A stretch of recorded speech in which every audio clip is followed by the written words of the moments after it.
gabi sa inyong lahat, mga kababayan. May babasahin lang ako. Para po ito sa mga nanonood po sa kanya-kanyang channel na mga paborito. Kung sakasakali pong meron po kayong oras, mga kababayan, mamaya meron pong mangyayari na na motorcade. Ito, babasahin ko lang natin yung mapa. May mapa ito eh. May binigay po sa akin na mapa. Total, alam ko naman hindi ko na mabasahin. Magsisimula po dito sa Bolobesia. At hindi ko po kabisado yung mapa na binigay sa akin dahil hindi naman ako tiga rito. Sa mga gustong sumama po sa motorcade, mga kababayan, pwede po kayong pumunta na ngayon sa Bolobesia. Doon po magsisimula. No? Pero ito, idadagdag ko lang, mga kababayan.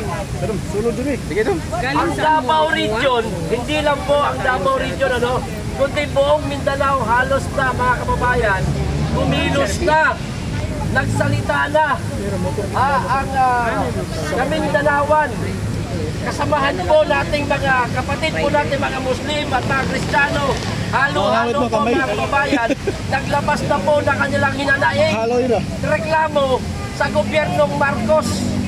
Ngayon sa mga nanonood, sa mga paborito nilang vlogger, huwag po sana nating hayaan na hanggang sa social media lamang po tayo matapang. Mga kababayan, karapatan po nating ilabas ang ating hinanaing sa gobyerno ni Marcos. Tama! Huwag po tayong duwag. Ang sa atin lang, kung ano ang nakikita nating mali, yun po ang pinupuna natin. Sana, sa mga nakapanood ngayon, sa kanya-kanyang mga paboritong vlogger, kung meron po kayong panahon, oras, isang oras, mga kababayan, kung saan man merong mga pagpindito na katulad nito, sumama ho sana tayo. Bakit puro Mindanao lang at Visayas ang merong ganitong mga pagkilos? Nasaan na ang mga matatapang dito sa Kamaynilaan? Nagmula pa po ako sa Davao City, mga kababayan. Sinadya ko po ang NCR para sumama po dito. Kasi marami din naman vlogger doon. Nasaan na po yung mga matatapang dito? Bakit parang nagtatago na? Halika dito! Samahan niyo po kami kung talagang para kayo sa bayan, kung mahal niyo ang bayan, at kung mahal niyo ang dating Pangulong Rodrigo Roa Duterte at ang pangalawang Pangulo natin si Inday Sara Duterte. Hanggang dito lang po, maraming salamat. Pakilala mo ng Dang Imperial. Ang susunod nga pala si Dang Imperial. Nasaan na? Ang Makati City. Ng Makati City. Yan si Dang Imperial. Ito po, Slam Tang.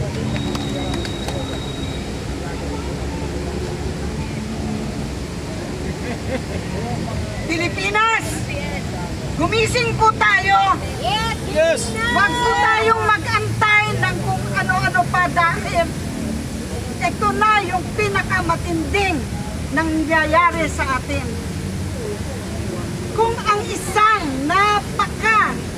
the best President of the Philippines, nagawa nila yon sa kanya, how much more sa ating nasa babang laylayan. Manindigan na po tayo, pakiusap po, manindigan po tayo. Nandito po tayo, at paano, marami po tayong mga vloggers. Importante po ang role ng mga vloggers. Dahil ang mga vloggers ngayon, sila na po ang nagbabahagi ng totoong nangyayari, ang totoong kaganapan dito sa NCR. Dahil ang ating mga kapatid sa media ay pinipili na lang po nila kung ano ang pinamamalita. Salamat, saludo tayo sa mga vloggers na sila po kahit saang sulok ng mundo, nakakarating na po ang kanilang mga vlog. Kaya patuloy po natin silang suportahan, i-like and share ang kanilang mga vlog Dahil ito po ang mga totoong kaganapan. Sa kasalukuyan po, ang ating pinakamamahal na Tatay Digong ay nasa hospital. Hindi na po tayo magtataka kung bakit.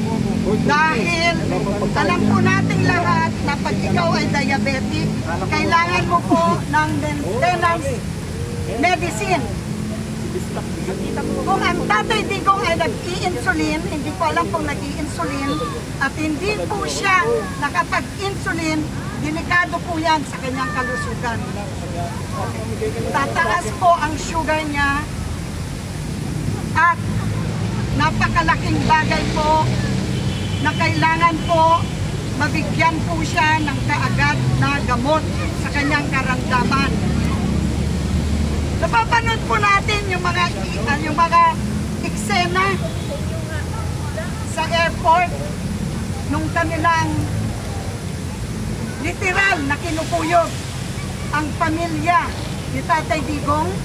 Nandun ang kanyang common law wife, si Miss Hanilet. At grabe, sa simpleng panonood mo, kung ikaw ay totoong taong may puso, talagang mapapaiyak ka.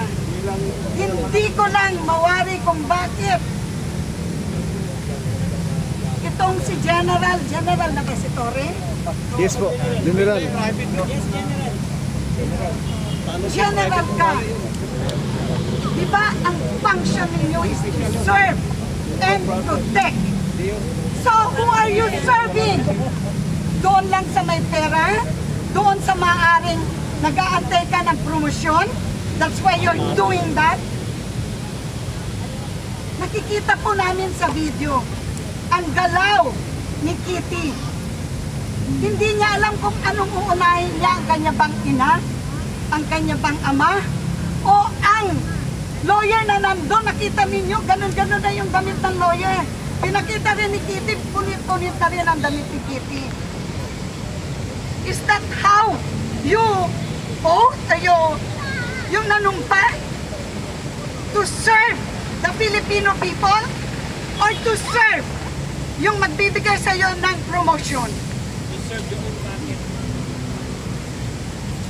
Alam mo yung promotion mo, yung kung ano mang material na matatanggap mo, hindi mo yan madadala sa langit. Hindi mo yan madadala sa langit. And they are seated for until 2028. Until 2028, ikaw naman ang haharap sa husgado. Magpakasaya ka ngayon, pero we don't know when. Dahil ang buong mundo napapanood tayo sa kahihiyan ginagawa ninyo. Buong mundo. Ang unang nag-release kahapon, China. Tapos sumunod, Japan. Today, napanood ko, kahapon napanood ko, nagsalita yung vlogger sa US. Hindi pa niya alam ang totoo. So, iba yung statement niya. Pero kanina napanood ko. At marami na siyang nakausap. At sinabi niya, ito ang maganda. Pilipinas, antayin natin na tulungan tayo ni Donald Trump. Dahil si Donald Trump ay kaibigan ni PRRD. Yes! Paano nyo nagagawa yan? Samantalang buong mundo, karamihan na pangulo na ibang bansa, saludo sa galing paninindigan ng ating Tatay Digong. Paano nyo nagagawa? Napakasama ng budhi ninyo. Nag-iisang pangulo na pinayagan, pinahintulutang ilibing ang tatay ninyo na nandoon sa Ilocos Norte. Walay utang na loob. Walang utang na loob. Walay utang na loob. Ilang years na hindi nailibing? Mambudol. Ilang years? Doon mo makikita yung puso na may konsensya na awa sa ama ninyo. Karapat dapat pang ilibing sa libingan ng mga bayani ang isang diktador. Nagkakagulo-gulo na ako sa inis.